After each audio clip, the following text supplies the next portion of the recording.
let's get into little Sebastian. This is a little workout here. There's not a huge rep count.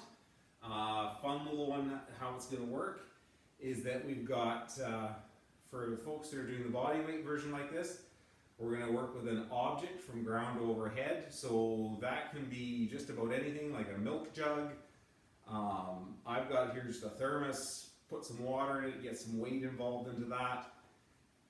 And that's just about getting those reps overhead, and then we're going to alternate those out with hand release push-ups.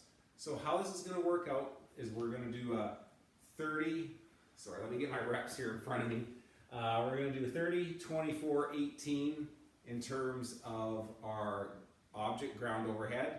So you can alternate hands if you need to do that with that. And then we are going to go into 15, 12, and 9 of the hand release push-ups.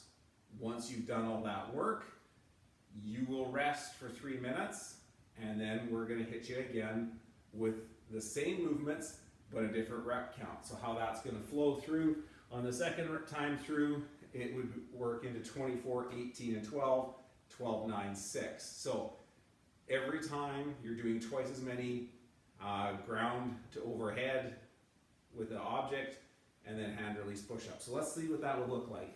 So with our ground to overhead, I've got a thermos here, right? I'd fill that with water. A milk jug, like one of those 4-liter milk jugs filled with water, that works out to about 10 pounds. So we'd be here, and the whole idea here is that I want to lift that from with a good back position, right? And I want to get that overhead, okay? So if I need to pause at my shoulder and then push it up overhead, that's fine. However you want to do that. And then we can alternate that, set that down, bring it to shoulder, and overhead, and alternate that as well, okay? If we want to, we could use both hands more like depending on what your object is, right? We can start here in a good back position. We can get to our chest and then push it overhead. Basically, all I want to do is I want to get some weight from ground to shoulder and push it overhead. That's all I'm looking to do. So you would do 30 reps. Once you're done your 30 reps, you would move to the ground, and you are now going to do 15 hand release push-ups. So a hand release push-up, for those that haven't done them before, no different than my first push-up I showed in the warm-up, right? Got my hands underneath my shoulders. I'm going to keep my elbows close to my body. I go to ground. My chest always touches the ground.